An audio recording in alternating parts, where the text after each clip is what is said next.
होली की आत्मा। बचपन से शहर में रहने वाला मनोज इस साल होली की छुट्टियों में अपने गांव दुर्गापुर वापस आता है, जहां उसे देख पूरा गांव खुशी से झूम उठता है। जब गया था तब इतना सा था और अब देखो कितना बड़ा हो गया है। हाँ सरपंच जी, जब मैं गया था तब आप भी बहुत जवान थे और अब देखो कितने बूढ़े हो गए हैं आप। चलो चलो, बढ़िया है, बच्चा घर वापस आ गया। इसी खुशी में आज रात पार्टी होगी। क्या बात है, गांव में भी पार्टियां होने लगी। वैसे अगर पार्टी की बात है तो आज क्यों सीधा होली पार्टी करते हैं। होली पार्टी की बात सुन चहल पहल में अचानक सन्नाटा छा जाता है, जिसे देख मनोज को कुछ अजीब लगता है, लेकिन तभी सरपंच बात पलट देता है। अब बहुत देर हो गई, चलो सब अपने घर चलो, पार्टी के बारे में कल सोचेंगे। मनोज भी मम्मी पापा के साथ घर आ जाता है, पर होली पार्टी और उस पर पूरे गांव की खामोशी वाली बात अभी तक उसके जहन से निकलती नहीं। पापा, होली पार्टी की बात पर सब चुप क्यों हो गए थे? अरे होगी उनकी कोई अपनी बात, मुझे गांव की पंचायती थोड़ी पता है। थक गया हूँ, चलो सो जाते हैं, कल बात करते हैं। पापा की बात मानते हुए मनोज भी सोने चला जाता है। आज तो छुपा लिया, लेकिन हफ्ते बाद जब होली का दिन आएगा तब इसे कैसे रोकोगे? अगली सुबह सूरज के साथ ही मनोज भी गांव घूमने निकल जाता है, जिस पर रास्ते में उसे अपनी ही उम्र के कुछ लड़के भी मिलते हैं, जिनसे दोस्ती कर अब वो उनके साथ घूमने लगता है। इसी तरह कुछ दिन बीत जाते हैं और होली नजदीक आने लगती है। दोस्तों, होली में 4 दिन ही बचे हैं, पर गांव में उसकी कोई तैयारियां क्यों नहीं दिख रही? क्योंकि यहाँ होली नहीं मनाई जाती। अरे पर ऐसा क्यों? वो राजा भूषण। अरे तुम 4 दिन के लिए आए हो, क्या इतना सोच रहे हो? चलो कुछ खाने चलते हैं। इसी के साथ एक बार फिर होली की बात को टलते हुए देख मनोज को शक होने लगता है। वो घर पहुंचते ही इंटरनेट पर अपने गांव और राजा भूषण के बारे में जानकारी निकालने लगता है। क्या? मुझे आज तक ये नहीं पता था। ऐसा कैसे? किसी ने मुझे कुछ बताया क्यों नहीं? सारी जानकारी लेने के बाद मनोज गांव वालों या अपने मम्मी पापा से कुछ पूछे बिना खुद ही उसकी सच्चाई के बारे में छानबीन करने लगता है, जिसके चलते वो राजा भूषण की हवेली में पहुंचता है। वाह, क्या हवेली है यार! पर क्या यहाँ सच में कोई भूत है? हेलो भूत जी, कोई है क्या? हम इस साल गांव में होली सेलिब्रेट कर रहे हैं, क्या आप उस पर थोड़ा इंटरव्यू देंगे? मनोज के ऐसा बोलते ही गांव में तूफान उठ जाता है और हवेली में रखी सारी चीजें हिलने लगती है। एक अदृश्य शक्ति मनोज को धक्का देकर हवेली से बाहर निकाल दरवाजा बंद कर लेती है।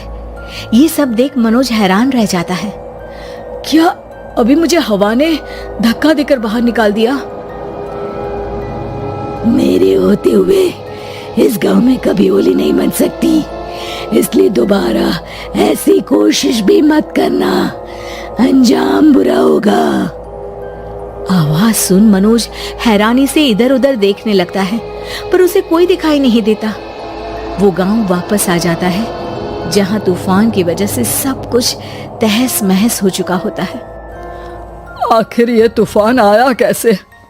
ना ऐसा कोई मौसम था और ना ही हमने होली का त्योहार मनाने की बात की थी। सरपंच की बात पर कोई रिएक्शन दिए बिना मनोज चुपचाप अपने घर चला जाता है। इस तरह देखते ही देखते होली का दिन भी आ जाता है और मनोज रंग लेकर गांव में निकल जाता है, लेकिन गांव पूरी तरह खाली होता है। अरे त्योहार का दिन है, धूमधाम की जगह मातम क्यों मनाया हुआ है? मनोज की आवाज सुन सब अपने घर की खिड़कियां खोल के घर के अंदर से ही उसे वापस जाने के लिए कहने लगते हैं, पर वो किसी की नहीं सुनता। तुझे पहले भी समझाया था, अगर होली खेलने की कोशिश भी की तो अच्छा नहीं होगा। अरे बात मान लो बेटा, तुम्हें सच नहीं पता। मुझे सब पता है। सालों पहले इस राजा ने एक अंधविश्वास फैलाया और आप लोग आज तक उसे मानते आ रहे हो। अरे बेटा, जब तुम पैदा भी नहीं हुए थे उससे भी बहुत पहले से इस गांव पर होली का श्राप है। अगर गांव में होली का त्योहार मनाया जाता है तो प्रलय आना पक्की बात होती है। राजा भूषण इस सब में नहीं मानते थे और त्योहार मनाने लगे, जिसके चलते होली वाले ही दिन पहले उनके बेटे की और फिर उनकी मृत्यु हो गई। तभी से गांव की रक्षा के लिए उनकी आत्मा उस हवेली में रह रही है। सबकी बातें सुन मनोज उलझन में पड़ जाता है। सोचना भी मत मनोज, अगर तुमने इस परंपरा को तोड़ने की कोशिश भी की तो उसका परिणाम इस गांव और गांव के लोगों के लिए अच्छा नहीं होगा। मुझे भी यकीन नहीं हो रहा कि आप लोग एक बेतुकी बात को मानकर सालों से रंगों के त्योहार को मातम की तरह मनाते आ रहे हो।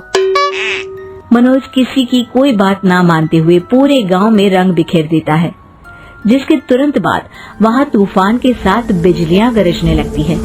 अचानक मौसम में ऐसा बदलाव देख जहां मनोज कंफ्यूजन में आ जाता है, वहीं गांव वाले डर से सहम जाते हैं।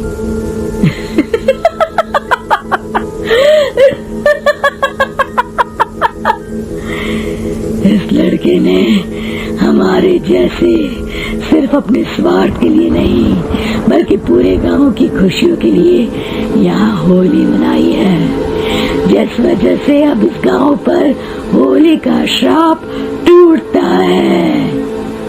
ऐसा बोलकर राजा का भूत वहां से गायब हो जाता है, जिसके बाद गांव के लोग धूमधाम से होली मनाते हैं। खुशियों के रंग गांव में बिखरे ही होते हैं कि अगली सुबह